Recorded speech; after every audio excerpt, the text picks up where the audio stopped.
नमस्कार दोस्तों, explore with वैनपी में आपका फिर से एक बार स्वागत है।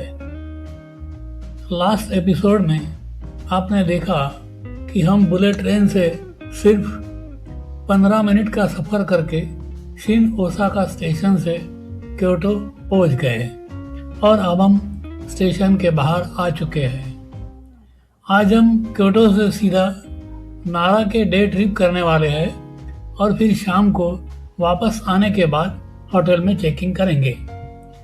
लेकिन नारा से डे ट्रिप शुरू करने से पहले हमें टूर ऑपरेटर के ऑफिस में जाना होगा और वहाँ से वाउचर कलेक्ट करने के बाद ही हमारा टूर शुरू होगा।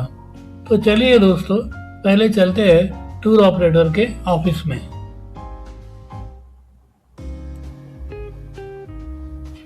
ये है सनराइज टूर का office. JTB sunrise tour Japan का एक प्रमुख और पुराना टूर ऑपरेटर है जो 1964 से इंटरनेशनल टूरिस्ट के लिए इंग्लिश गाइडेड टूर करवा रहा है। हमने आज के टूर की सारी जानकारी अभी ले ली है, तो दोस्तों बिना देर किए चलिए शुरू करते हैं आज का साइट सीइंग। हमारी साइट सीइंग की कार आ गई है और हम निकल पड़े हैं नारा की ओर। आज हमारा पहला साइट सीइंग पॉइंट होगा नारा पार्क। नारा पार्क पहुंचने के लिए हमें लगभग 40 मिनट का समय लग सकता है, तो रास्ते में चलते चलते मैं आपको नारा शहर के बारे में थोड़ी जानकारी देना चाहूँगा। नारा, जिसे ईस्वी सन 710 में जापान की पहली स्थायी राजधानी के रूप में स्थापित किया गया था, कंसाई क्षेत्र का एक ऐतिहासिक शहर है। यह अपने 8वीं शताब्दी के बौद्ध मंदिरों के लिए प्रसिद्ध है। यहाँ कई यूनेस्को वर्ल्ड हेरिटेज साइट्स है, जिनमें तोडाईजी मंदिर और नारा पार्क भी शामिल है। बातों बातों में हम नारा पार्क पहुंच गए हैं, तो चलिए दोस्तों अंदर चलते हैं और नारा पार्क एक्सप्लोर करते हैं। जैसे ही हम नारा पार्क के अंदर प्रवेश करते हैं, हमें पारंपरिक जापानी राइस साके के बड़े बड़े बैरल दिखाई देते हैं, जो जापान की समृद्ध सांस्कृतिक परंपरा और त्योहारों का प्रतीक माने जाते हैं। इन बैरल्स को पार करने के बाद हम तोडाईजी मंदिर के विशाल द्वार की ओर बढ़ते हैं। यह पार्क जापान के सबसे प्रसिद्ध पर्यटन स्थलों में से एक है, जहां सैकड़ों हिरन खुले में स्वतंत्र रूप से घूमते हुए दिखाई देते हैं। ये हिरन यहाँ के सांस्कृतिक प्रतीक माने जाते हैं और पर्यटकों के साथ काफी दोस्ताना व्यवहार करते हैं। नारा पार्क की स्थापना 1880 में हुई थी। पार्क के भीतर कई प्रमुख दर्शनीय स्थल है, जैसे कि तोडाजी टेम्पल और कासुगा ताइशा श्राइन। हर साल लाखों पर्यटक यहाँ प्राकृतिक सुंदरता, शांति और जापानी संस्कृति का अनुभव करने आते हैं। अब हम आ गए हैं कासुगा श्राइन पर। नारा पार्क के भीतर स्थित यह सबसे प्रमुख और प्रसिद्ध मंदिर है। इसकी स्थापना वर्ष 768 ईस्वी सन में हुई थी और इसे यूनेस्को वर्ल्ड हेरिटेज साइट के रूप में भी मान्यता प्राप्त है। यह मंदिर अपनी हजारों ब्रॉन्ज और पत्थर की लालटेन तथा आकर्षक सिंदूरी रंग की इमारतों के लिए प्रसिद्ध है। कासुगा ताइशा में प्रवेश शुल्क है 700 येन। यहाँ हजारों लैंटर्न देखने को मिलते हैं। इस आंतरिक क्षेत्र में मुख्य मंदिर फुजिनामिनोया हॉल शामिल है और यह आमतौर पर सुबह 9 बजे से शाम 4 बजे तक खुला रहता है। यह मंदिर कुल मिलाकर 3000 से भी ज्यादा लालटेन के लिए प्रसिद्ध है, तो दोस्तों चलो आगे चलते हैं और इन लालटेन के बारे में और भी कुछ जानकारी प्राप्त करते हैं।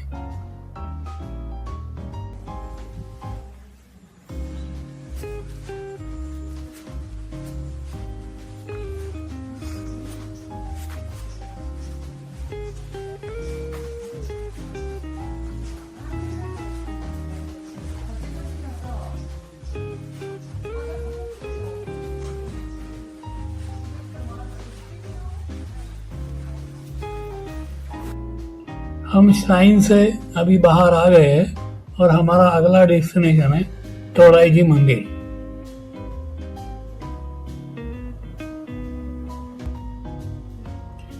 अभी हम आ गए हैं तोड़ाई जी मंदिर के गेट के पास। इसे नंदाईमोन गेट कहा जाता है।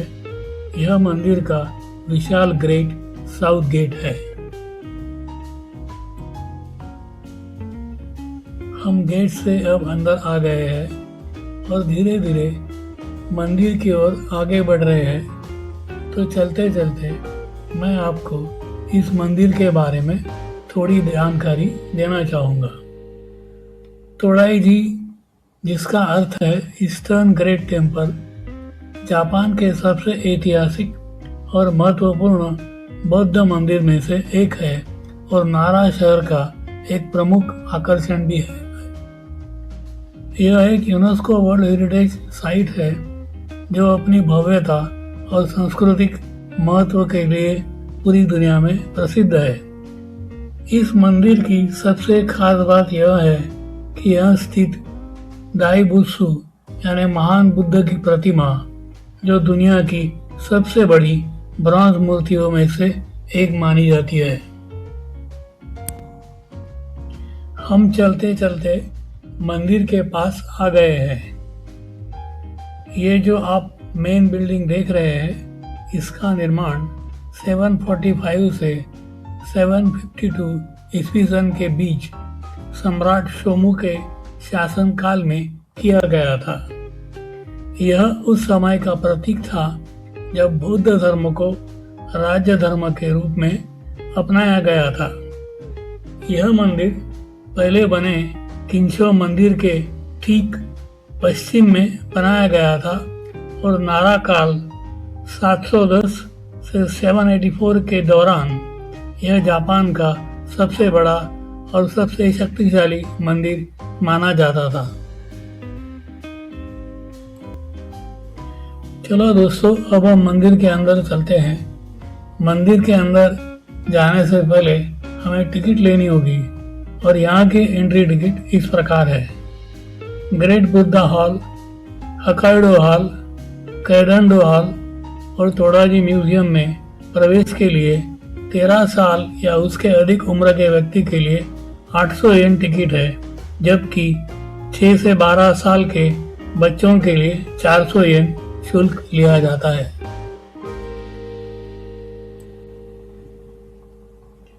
जैसे ही हम अंदर आते हैं, यह है ग्रेट बुद्धा हॉल।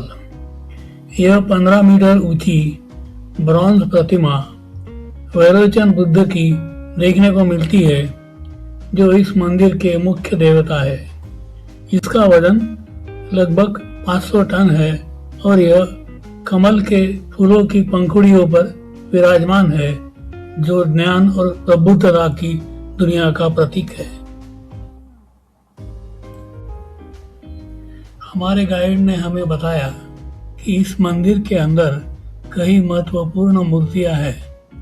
जैसे कि मैंने आपको पहले भी बताया कि सबसे मुख्य है वैरोचन बुद्ध, जिसे दाईबुत्सु कहा जाता है। इसके दोनों तरफ कोकुजो बोसात्सु और मिरोकु बोसात्सु की मूर्तियां हैं। आसपास 4 स्वर्गीय राजाओं की प्रतिमाएं भी है जो बौद्ध धर्म की रक्षा करते हैं। तोड़ाई मंदिर के अंदर प्रवेश करते ही विशाल गार्डियन प्रतिमाएं दिखाई देती है, जो मंदिर की रक्षा का प्रतीक मानी जाती है। इन लकड़ी की मूर्तियों को बेहद बारीकी से तराशा गया है और इनके चेहरे पर कठोर भाव, शक्ति और सुरक्षा का संदेश है। इन्हीं में से एक प्रमुख संरक्षक है क्योमोकुटेन, जो नारा स्थित इस मंदिर के ग्रेट बुद्धा हॉल के अंदर खड़े हैं। क्योमोकुटेन को पश्चिम दिशा का संरक्षक माना जाता है। अभी हम मंदिर के बाहर झील के पास आ गए हैं। इस झील को मिरर पॉन्ड कहा जाता है। यह झील अपनी शांत और सुंदर प्रतिबिंबों के लिए प्रसिद्ध है। नारा आने वाले पर्यटक यहाँ आराम से बैठकर सुकून भरे माहौल का आनंद लेते हैं और फोटो खींचना भी नहीं भूलते।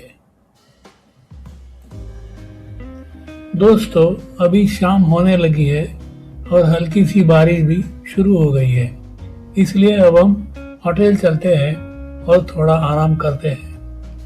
यह वीडियो हम अब यहीं समाप्त करना चाहेंगे।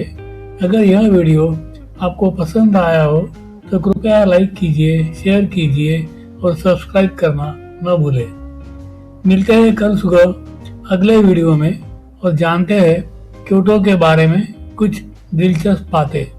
तो हमारे साथ जुड़े रहिए। इस वीडियो को देखने के लिए धन्यवाद और गुड नाइट।